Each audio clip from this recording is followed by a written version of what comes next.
which is basically my body's way of saying, hey, you're in the wrong environment and you're not using your voice. And so really everything that I teach now has come through my own personal lived experience. And I am very fortunate that my connection with my guides allows me to be really in the moment with people and bring through what is most needed for them. And the tools can vary from moment to moment.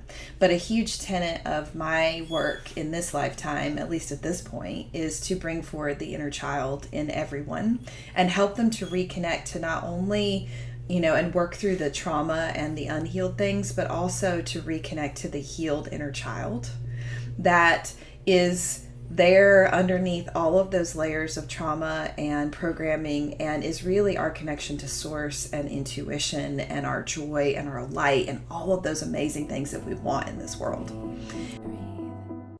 This is Unconditioning, Discovering the Voice Within, with Whitney Ann Jenkins.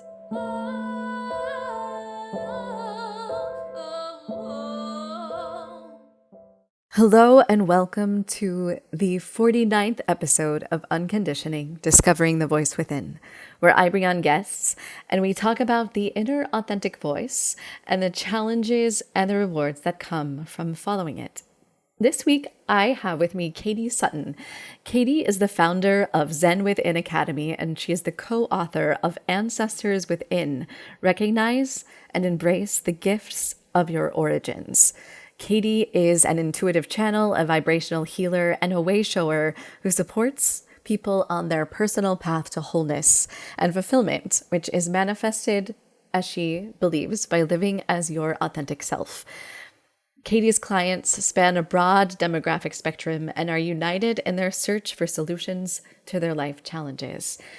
She and her husband travel across the country leading retreats and workshops where they incorporate her original and transformational 12th dimensional healing techniques and sound healing, which creates tangible and lasting shifts for her clients. She also is really focused on healing the wounded inner child, which seems to be a theme that keeps popping up in my life. And she is kind enough to guide us through a little exercise in grounding and mindfulness. So here is my conversation with Katie Sutton. You're kind of the guide of that, so. Yeah, maybe we can just kind of drop into Mother Earth and ask her to ground us and ask her to help us bring through the messages that your listeners need to hear the most, and to support us in bringing that through with as much love and grace as possible. We just appreciate her support so much in grounding us into that. Yeah. Thank you. That felt good. Mm-hmm. So you guide people to find their authenticity and their inner voice. And in order to be able to do that, you had to go through a lot of things yourself.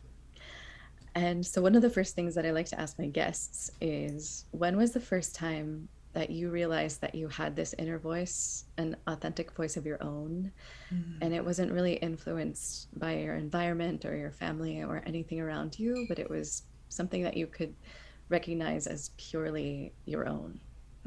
That's such a beautiful question. I feel like that realization came in for me when I started singing and doing mantra and chanting. And it was many years ago. I think my husband and I did the math. It's been like 9 years of us doing sound healing for different groups, yoga studios and different groups. And we've kind of evolved as sound healing teachers. That's how we kind of got started. And I was invited to help lead a kirtan class by a friend, and I didn't even know what kirtan was, which is basically devotional yoga of singing mantra over and over and over again. And I was invited to do that, and then around the same time I was also invited to do sound healing for a yoga class, and I had one singing bowl. My husband had a didgeridoo. Oh, wow. And there was something that happened in that of me being able to sing and play music and bring that information, I consider that technology, forward through my being. And it it began to heal my throat chakra, which had been pretty much out of balance my whole life and is still a lovely place of opportunity and growth for me every single day. I try to look at it that way. And so I think when I finally just said yes, when the invitation came, even though I didn't know how I was going to do it or what I was going to do, and I just said yes, and that's kind of been my mantra, to just keep saying yes when things get presented to me, even if I don't really know if I have the skills in me or, if I have the why yet, and just to say yes. And so I think that was a big opening for me, that helped me to get into an environment where I felt like I was completely seen and heard. Mm-hmm. And because I was still in the corporate space at that time, working a corporate job and just doing this kind of on the weekends. So that really started to open for me. And then that snowballed into many other things where I started to find the voice of my inner child. And when she came back to me, that's when I found my voice. Oh, and wow. Boy, she had a lot to say, and I had to deal with that for a little while and really deal with her anger and her frustration and her sadness. But yeah, I feel like singing and sound healing opened the door for that for me. Incredible. So going back to your inner child for a second, I'm curious, were you brought up in a spiritual environment? Yes and no.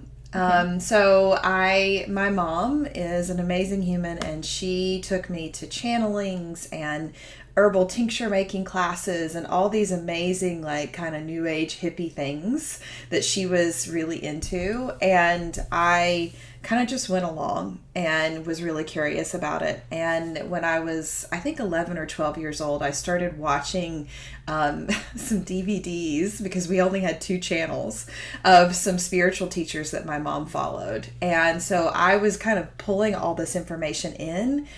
But compared to how I feel now and really anchored into that path, I think I was really just trying to understand why I was so sensitive and why I was here. And so I was exposed to it, but my mind had anchored into this very masculine path of, I'm going to be CEO of a technology company. That was like what I wanted to do. I loved computers and technology. And so it was really interesting, because there was always this dichotomy in my being and in the household, because I was exposed to all these things, but I just looked at it as something that I was curious about and something that helped me understand the world. I never thought of it as my path at that time. Yeah. That's a really interesting combination of a technology and also that's the spiritual, and trying to make sense of all of that. Yeah, I say that I am CEO of a technology company now. It's just not that kind of technology that I expected. So, but now we're using technology to talk about this and deliver a message. So it all works. Yeah, it all works together. So some of the work that you do is around the inner child, like healing and ancestral work, it looks like. So would you like to talk more about that and how you came across like wanting to help people with that? Sure. So I, in 2018, started to download kind of like my healing modality of how I work with energy, and went to school for 3 years at Boulder Psychic Institute and kind of learned how to deal with my empathy, because I was in the corporate space, and being in that space made me really, really sick, basically. I had Graves' disease, which is a thyroid disorder, chronic fatigue, migraines, like all the list of stress-induced things, which is basically my body's way of saying, hey, you're in the wrong environment and you're not using your voice. And so really everything that I teach now has come through my own personal lived experience. And I am very fortunate that my connection with my guides allows me to be really in the moment with people and bring through what is most needed for them. And the tools can vary from moment to moment.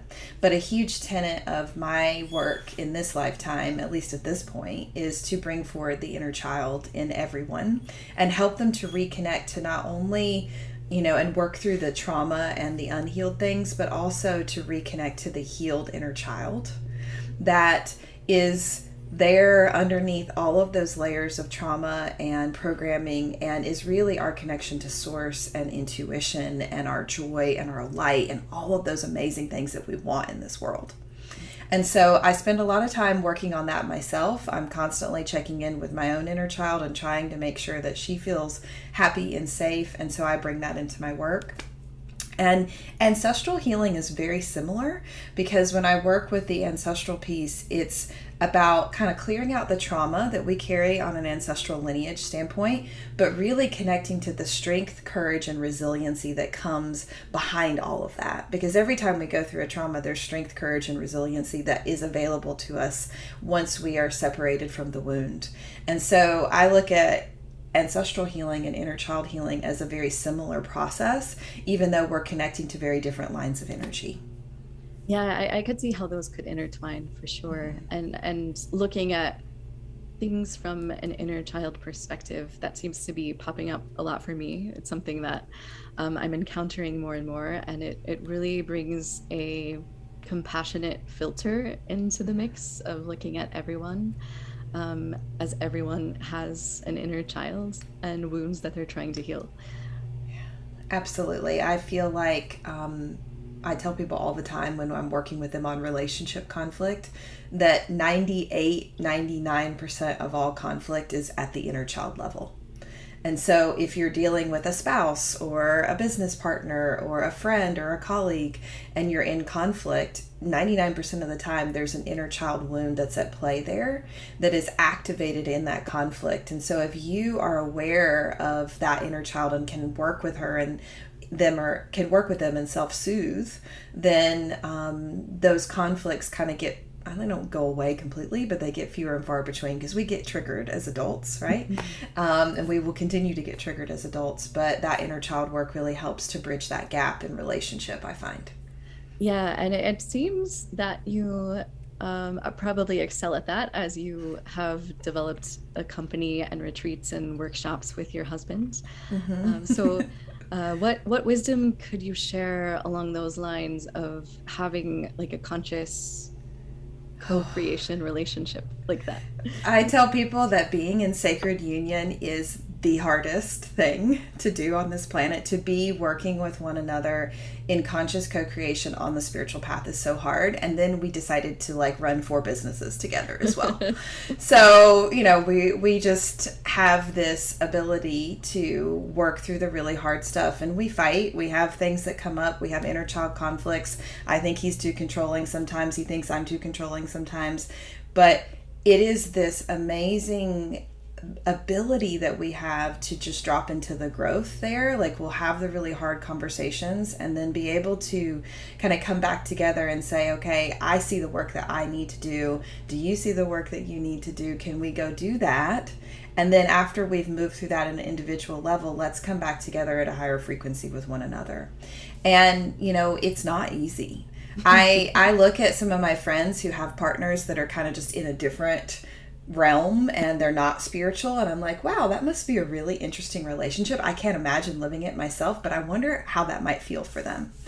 And so the grass is always greener in different moments, right? But I'm very fortunate that I have a partner who has really, if I look at all of the points on my timeline where I've been at a decision or really kind of stuck, he has this amazing way of drawing things in that I need to have in my field and just planting the seeds. And then eventually I'm like, oh, I should be doing meditation again. That's how I got back in meditation and yoga.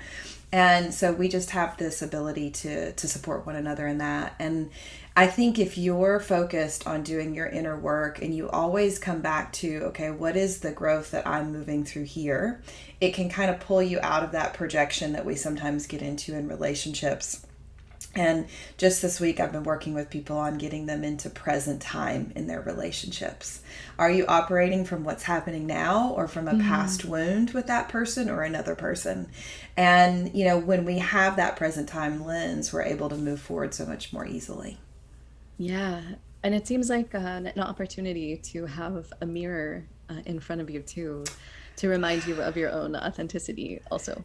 Absolutely. That is, I think, the most important gift in any relationship is that they are mirroring all the things that we are afraid to be or are. It's always one of two, right? We're either afraid to be that or we are that. And so if I am frustrated by something that my partner is doing, oftentimes it's either I'm totally afraid to be that, or I am that. And so when I realize that that is the mirror and I have an ability to drop in and say, okay, what is the work for me to do? Because I really can't change him, right? All I can do is shift me. Oftentimes what happens is that thing that's driving me crazy no longer drives me crazy, right? And I think that's a really fine balance, because sometimes you can get into that mirror place if you're in a narcissistic or codependent relationship, and that's not healthy. Yeah. So it has to start from a healthy foundation. Right. And that requires courage too, of also being able to connect to our inner voice and our throat chakra, and be able to communicate our needs and desires and wants. Yeah, that's an ever-evolving process for me. I did not grow up in a household where we talked about emotions, even though my mom was very spiritually inclined and my dad is, very heart open. We just didn't talk about our feelings. And so to be a really sensitive empath in that environment, feeling everything that nobody's talking about, was really hard.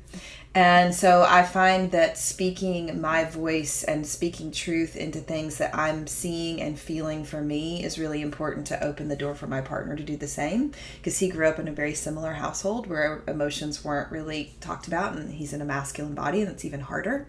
Yeah. And so when I use my voice, oftentimes that's what kind of catapults us forward, even if it doesn't come out in the way that I want it to. If it comes out in shadow or in projection, it's normally that kind of release that allows us to move through the hard things. Yeah. And so when you work with your clients, how do you help them access that?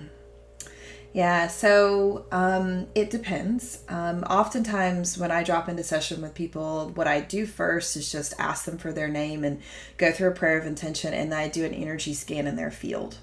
And the reason for that, before they tell me anything about them, is I want to go in and just see their field separate from what they think is going on. And when I share that, oftentimes what will happen is that the person kind of immediately begins crying because they're fully seen. I may see something in somebody's field that they've been hiding from everybody in their life because they're trying to be strong.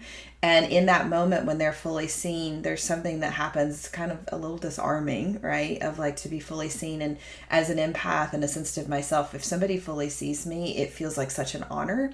And so I open with that, and that generally kind of gets our conversation flowing, and we have a beautiful back and forth of discussion about the things that I see in their field, the things that they're experiencing. And then at the very end, we go through a very targeted activation that's specific to them. And it can be an inner child reclamation, a soul healing, a soul reclamation from maybe a divorce that they went through or a trauma that they went through. It might be an ancestral healing. And sometimes that comes through with like an actual English activation. And sometimes it's a tonal healing, depending on what the person is ready to receive and what their mental body needs. But really, my ultimate goal is to just clear away as much as I can so that they can be in an empowered place. And that's really the important part. Yeah, and the empowerment and the confidence behind the voice. Yeah. So you work with the chakra system, and I think most people are kind of familiar with 7 of them, but you work with 12 of them. I do. Would you like to go into that a little bit? Sure. Yeah. So in 2018, 2019, when my healing modality came in, I had been activated into my full 12 chakra system. Actually, we have many more than that, but that's what we're going to talk about today. And there was a huge shift in my being of just having much more space to be me when that happened. And so people are aware of the 7 chakras in the body. That's kind of the traditional known energy centers. But we have energy centers that exist kind of beyond the body as well. Specifically, I'll talk about a couple of them. The Earth Star chakra that exists beneath our feet, about 18 inches beneath our feet. It's kind of the master grounder for our whole energy field. And that energy center, if it's not activated, then we can have a really hard time being here on this planet. And when that became activated for me, it was like, oh, I had been grounding through my root chakra and connecting into the earth that way. When the Earth Star chakra came online, it was like, oh, this is what I'm supposed to be doing here. Right? There was like this realization of, oh, I'm really here. I'm really in a body, right? This feels really good to be in a body. Sometimes it's also really hard. Yeah. And so I work with that expanded system because there's a lot of information information in those transpersonal chakras that exist beyond the body. Another one that I like to talk about is in my system, it's the 11th chakra, which is the soul star chakra. And it's where all of our past life information lives. And it's where we often get hung up in these karmic loops that we keep going in with people. And so working with that energy center can free us from a lot of really confusing energy that we can't make sense of in this lifetime. And so when that full 12 chakra system is open, what we're really working with is kind of an expanded toroidal field, which is our magnetic field that exists around us. And we just have this sense of openness and connection to both source and earth. And I consider us having the ability to ground into both source and the earth. And when we have that center channel open, we can receive information and creativity and flow much more easily. That's super interesting to like think of the duality of that, and how important it is to be connected to both places, because if you're not, then a lot of things don't make sense. Absolutely. A big part of my work is in balancing the masculine and feminine energies in the body, the being and the doing energies. And we have templates of that. So our template of the feminine energy is our connection to the earth, and our template of our masculine energy is that connection to source, right? And both contain both, but we have these poles in our body, right? Our positive and negative poles. And if we don't have those open and we don't have that connection flowing, we have anxiety, we have dis-ease process in the body, we have emotional instability, we have all of the things that we typically diagnose on this planet can be shifted when we have an open flow in our energy body. And so when that flow isn't operating, all those things kind of come to the surface, but that flow has to be returned in order for those things to resolve. And so we kind of exist in this balance point between heaven and earth. We're bridges, right? And when we have those poles open, we can do that work more efficiently. Yeah, that's very important work right now, I think, as we're in a very interesting time. Yes. Do you have any wisdom that you can provide about where we are and where we might be going, and how we can do that in a way that grounds us and connects us with source at the same time? I believe that we have crossed a threshold and are moving towards unity. I think that we actually crossed that threshold back in 2012, and we've been continuing to make that choice over and over and over again as we've been presented with different challenges on this planet. And so my view of where we're headed is actually very optimistic. I was thinking about that this morning in meditation, that, a big tenet of my work now is to bring in the new earth now, and understand that it's already here, and we have to anchor it at an individual level. We have to understand that we are the creators of our reality. We have a lot of control and empowerment energy available to us as individuals. And we're seeing that with people leaving corporate jobs and, starting their own businesses and leaving the medical system, and all these things around us, these systems around us are shifting. Mm-hmm. And I do see that for the next, I hate to say it, probably the next 10 years, we're going to have a lot of chaotic energy around us because these systems have to dismantle and be rebuilt and new. And, and so one of the things that I keep reminding myself and others about is that don't anchor into the chaos and the duality, anchor into the unity that you already see. Because when we turn our focus towards that unity, it expands. And so it's not to say that we can't be aware of what's happening on this planet and have compassion and do work around that, and certainly follow causes and those kinds of things that matter to you. But if that's all that you focus on, you're going to have a really hard time being in your joy. And so there has to be a balance of focusing, even in your own life, on where things are flowing. When people say, I'm feeling really stuck here, I said, well, what's flowing in your life? How can you refocus your attention to that so that you can get back in that place of ease? And then in that place of ease, you can have new ideas that come in to help those stuck areas. Because if you're just constantly focusing on where the bad things are happening and where that stuck energy is, we need a break sometimes. We need to pull out of that and focus on the flow. And so I find that that's a really effective tool for me and for my clients to help them kind of continue to move forward. And, if you find that there's a lot of fear coming up for you, by all means, please don't repress it and suppress it and pretend that it doesn't exist, right? Journal about it, talk about it, get it out so that you don't have that living inside your body, because I think that's where a lot of our dis-ease comes from in our physical bodies. But also don't feel like you are responsible for saving the whole planet. That's something that I've had to work through in my life. Yeah, yeah, it's a delicate balance of having an awareness without being attached to any sort of outcome, I Yeah, find. that non-attachment is really important. So that makes the work that you do even more significant and important as we move forward, because it seems like the individual transformation is going to have a ripple effect, on an even greater level as Ab- we navigate the chaos. Absolutely. I feel that, we've tried the top-down approach. It hasn't worked for us so well. And, it's clear to me that every person who wakes up and steps into their empowerment and their truth and using their voice, that creates a huge ripple effect out into the world around us. And when you do that in your life, even just the people in your sphere of influence are able to witness that and go, hey, how did you do that? What's happening for you? You look so different than you were a year ago. And I think that's an important way to affect change, because it's honoring everybody's unique path, right? There's nobody that's going to be able to come in and just say, hey, this is how we're going to solve everything, because we all are individual beings. And so even in unity consciousness, it's not same. We have to step into our unique qualities and our unique voice and our unique truth.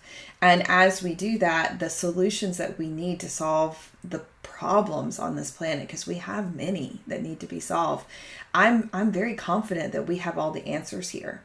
When I check in with my guides about, the things that are going on with climate change and all these different things that are happening in our planet, I am always told that we have all the answers that we need. We're just using our resources to solve the wrong problems most of the time. Yes, and I think this also goes back to our inner child and our conditioning, and that we don't have all the answers. And as we uncover an uncondition, as the title of this podcast, we can get to the core of that. We already know everything that we need and have all of the resources that we already need to know. Absolutely. That inner child is a super wise being. I often marvel at when I work with children, or I do crystal gritting classes with kids sometimes, and they're like, oh, I can feel this crystal and I know exactly what it's doing for me. And I'm like, great, then you have all the answers. I don't even need to teach you anything. Right. And they're just in that place of curiosity and knowing, and nobody has told them yet, hopefully, that they're imagining it, or they don't know what they're talking about. Right. And they're so close to source, right? When you're a little kid, you have just barely incarnated. There's not a lot of layers between you and source still. And so that's a deep place of truth and wisdom. But we don't think of it that way. We put children into schools that tell them that they need to know this in order to be wise, right?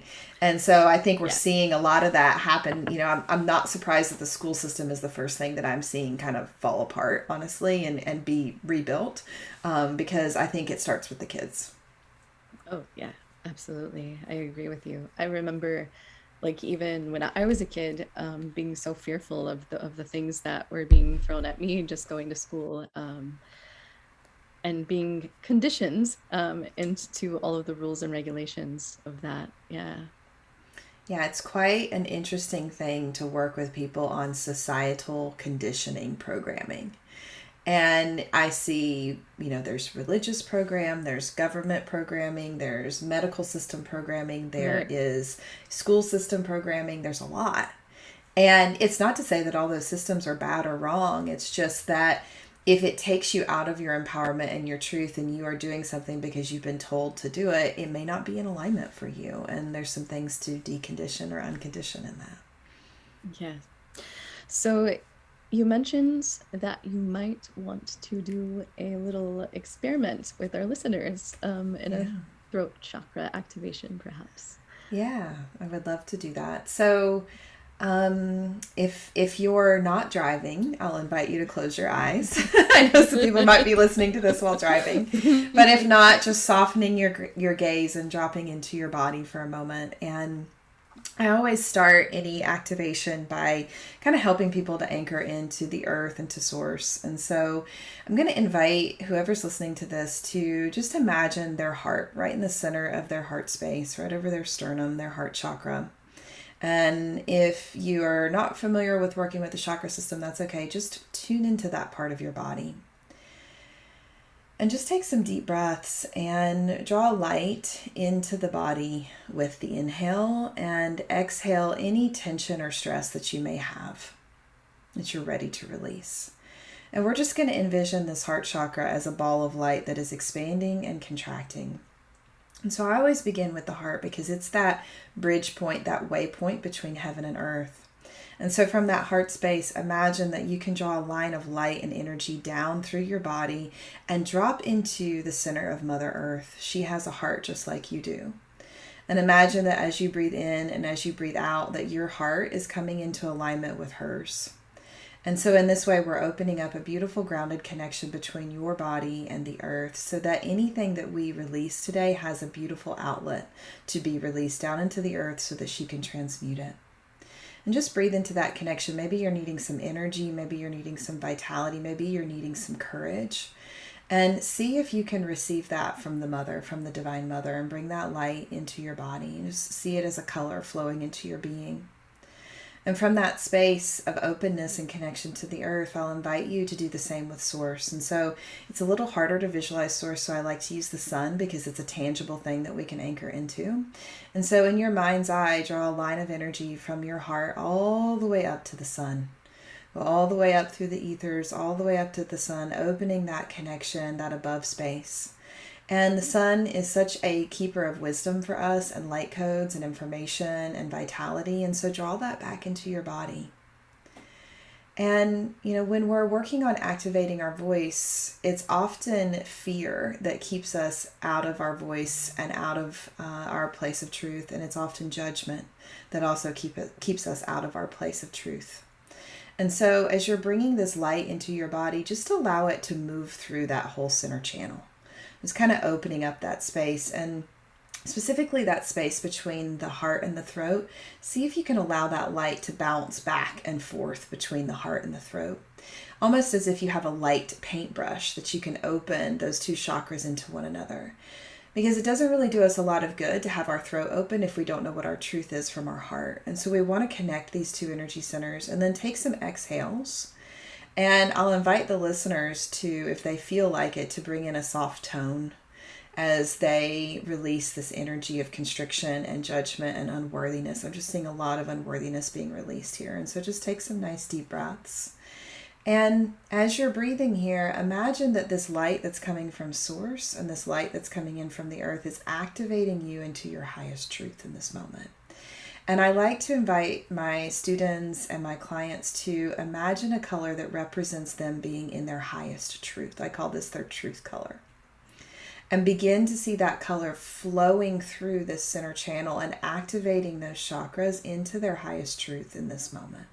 Whatever that may be. Maybe they need to have a hard conversation with a spouse or a partner, or maybe they need to ask for a raise at work. And so draw that truth color, which is really their power color, into their body. And breathe into that energy for just a moment. And if there's anything that you need to release, you might yawn, you might have a little burp that comes up. That's an energy release too.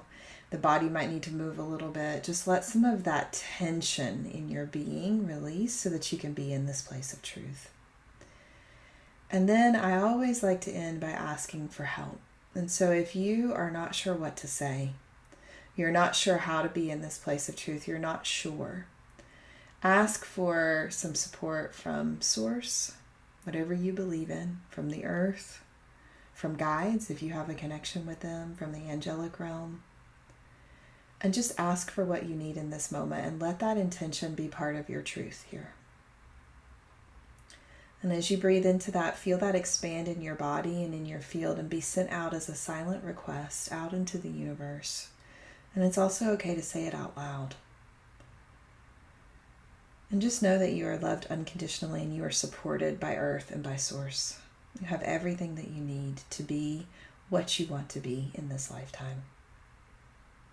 And if you have your eyes closed, you gently can open them, and we thank Mother Earth and Source for supporting us.